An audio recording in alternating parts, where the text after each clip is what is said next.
What makes us disengage from emotions that we don't want to feel? So the question is, what makes you to put the covers above your head and not want to face the world? What makes us numb? Hi, it's Katerina, and I wanted to bring you this one conversation that's been life-changing for me. And I would just wanted to share with you a few very simple tips and tools on how to move through intense emotions. And I'm on the way to the gym, my little shake, and then moving that body, move my emotions. And I had a conversation, I keep having conversations about how do we feel enough? Do we ever arrive to that point where we feel like we're lovable and enough just as we are? And have conversations with people from all walks of life, men and women. It's something that we struggle in our lives at different parts of our lives. And for me, this is a story that I haven't shared before. If you've followed me for a while, you can see that I hold nothing back, and there's just some parts of my life that I still protect. And I ask myself why I'm protecting those, because I deeply believe that everything we went through in life, everything that we survived and transformed, we survived not only for our own inner power, but also as an inspiration for others.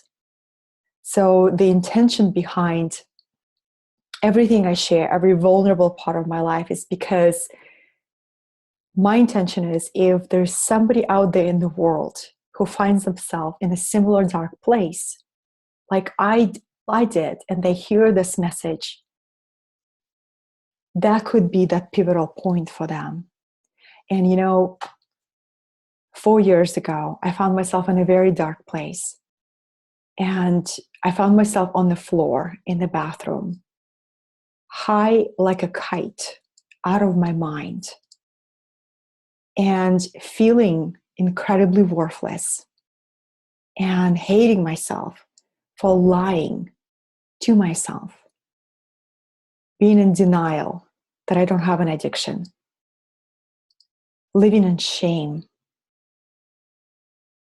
not wanting to face the truth. And I'm on the floor, and I have this surreal experience. It was almost like out-of-body experience. My higher self took me by the scruff of my neck, and I heard this very, very distinct voice. Enough, child. You had some fun. Time to get up. Your purpose is calling you. You have some work to do in this world. So clean up your mess and step up your life. And it was such a clear message that I flushed down the toilet my drugs. And I went cold turkey. Never touched that particular drug again. And this is quite vulnerable for me, because I was a very functional addict for 2 years. I hid it from everybody, even my closest friends. I had all my stories and reasons why this particular brain accelerator drug is helping me. And the truth was, I was in such deep emotional pain that I felt like I was walking through life without a skin on. And I could feel everything, and I didn't know how to process it, and I didn't know how to deal with it. So I would numb my pain, and I would distract myself with achievement and performance and hitting my goals, and feeling like I outsmarted everybody. And that moment on the bathroom floor, I can't forget, because I feel like we go through life and we sometimes get really good at lying to ourselves. We get really good at denial. We get really good at anger, why things are not working out, and why other people owe us something. And then there is moment of truth, when we're faced with this deep, profound experience of meeting ourselves on this deep, intimate level. And we have a choice. We realize that we can keep running from ourselves all our lives, or take a leap of faith and surrender the ego, and surrender that resistance and that struggle, and surrender the pain. And for me, it was that prayer on the floor in the bathroom, prayer for forgiveness. And I was crying and asking forgiveness of my body for abusing it for so long. And I gave myself a promise to never betray myself like this again, ever. And withdrawal was hard. Life felt incredibly boring and flat. It wasn't enhanced. However, I stayed true to my words. And when the withdrawal time passed, I found myself on the beach in California, one of the trips I took. And I remember looking at the ocean and experiencing my first moment of joy and bliss when I was completely sober.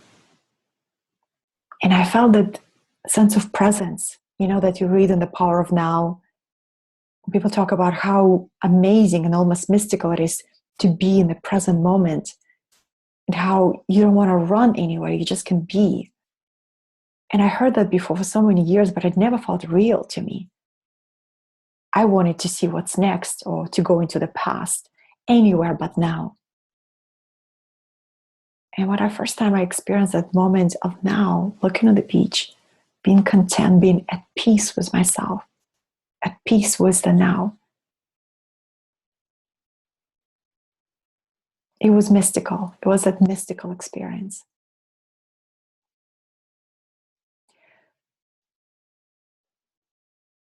So during withdrawal time, I would go through ups and downs. And what helped me through that process was making these 2 lists that I'll share with you right now. But basically, it doesn't matter if you have a drug addiction, or if you have food addiction, or porn or sex addiction, or work addiction. It doesn't even matter. It's so easy to fumble from one addiction to the next. So addiction is anything that you get obsessively about and you can't stop. You feel consumed by it. Can barely make a conscious choice. So I did this exercise, and it's very simple. You basically write down 2 lists. On first list, and I'll show it to you. I have this art journal. On first list, this is my numbing list. And you ask yourself 3 questions. What drives me to numbing? What makes me want to disappear? What makes me want to put covers over my head? So you write that. So you see, for example, what I wrote. I said, darkness, burnout, stress, pressure to perform, pressure to be perfect, comparison, anxiety, pain, disappointment, breakup, conflict, being let down, trying to reach my goals right now. That's all gave me an anxiety and wanted to numb and disengage from life. So then I wrote down my numbing tools. And my numbing tools were isolation, coffee, distractions, drugs, drinking, spending money, binge TV show, movie watching, workaholism.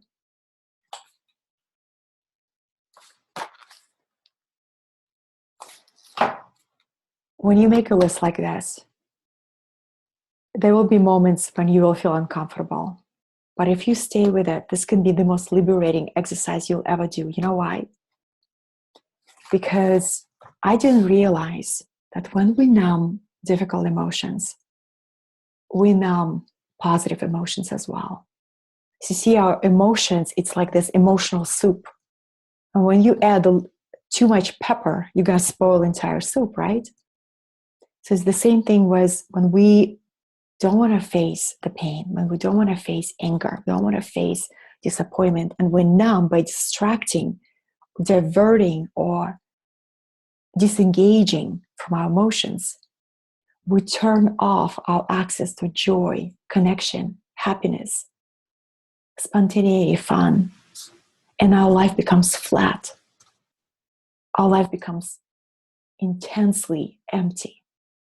And we don't feel any fulfillment or joy or spark of enthusiasm because we're flat, we're numbed out. We cannot feel anything. And you guys, when I got that, it was like a light bulb. It was like my entire life got illuminated finally. And I saw it clearly. I can either keep running away from my pain and keep numbing and keep living my life on a flat line with no joy, with artificial sparks of pleasure. Or I can be honest with myself and say, okay, why I'm numbing? What makes me numb? What are my numbing tools? And write a second list. The second list is one question. The question is, what truly brings me comfort? And here's my list. Here's my best friend, Chelsea. And I wrote down what truly brings me comfort. Here's a few things that nurture my soul when I feel isolated, in pain, whatever. So here's my things.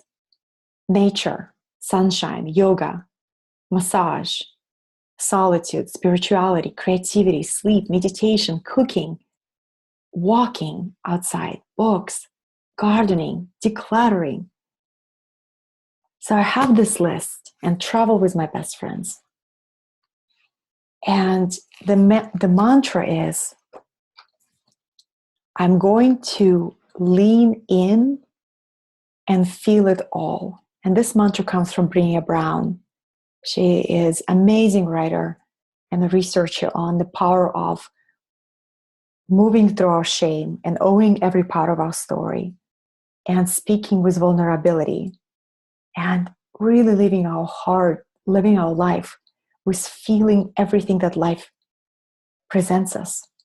So the mantra is, I'm going to lean in and feel it all.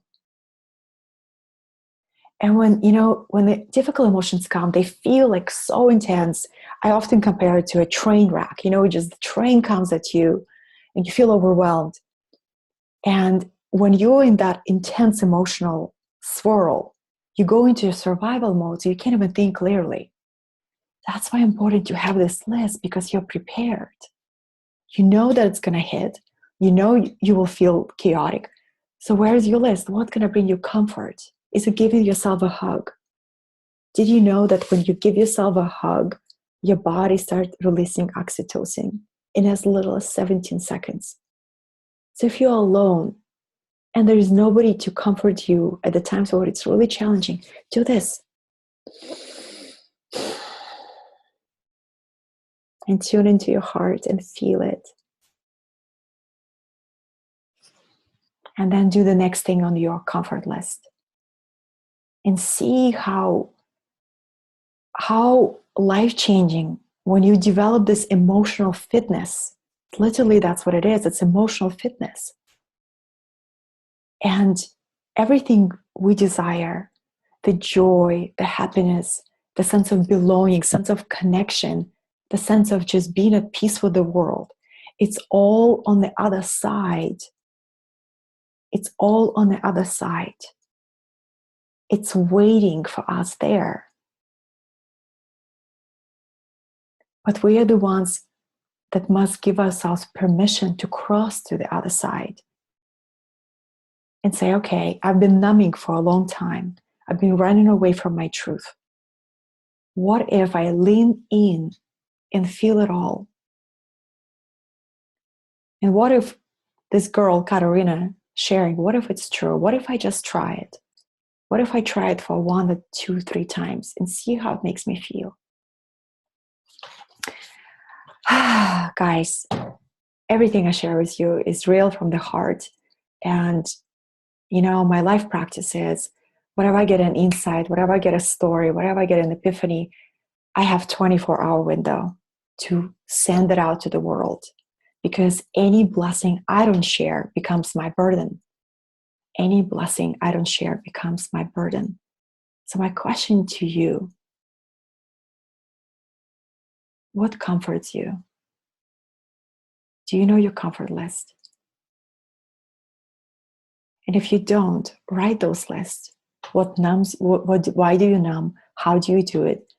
What brings you comfort? And another step, if you want to take a little bit further, make 3 copies of this list and put it in 3 parts of your house. If you struggle with emotional eating, put it on your fridge, in your pantry.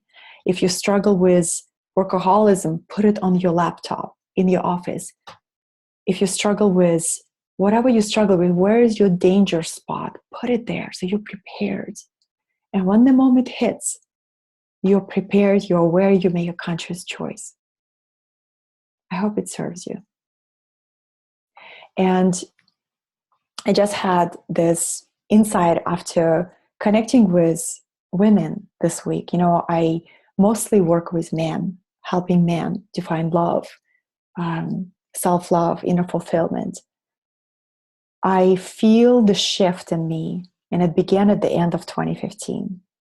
I feel the shift of opening up the space, of sacred space for women. And I am putting together a group workshop, group virtual program for women. All will be focused on self-love, self-acceptance, and learning what does it take to really feel like you're enough. What does it take to find your voice, your confidence, your courage as a woman? What does it take to fully love and accept yourself? So if you're a woman watching this, and if it resonates with you, send me a message. Let me know what are you struggling with, so I can create a space that really supports you. So reach out, send me a message, and then send me your biggest challenges. Send me what's the real issues and that you're struggling with. And it'll be my joy to support you and to create a space to be real, raw, vulnerable, and to support you in your journey of becoming the woman that you know you're capable to be. That's been on my heart today. And thank you for being here. Thank you for tuning in. What comforts you? Go do that. Pick one thing, because you deserve it. Know it.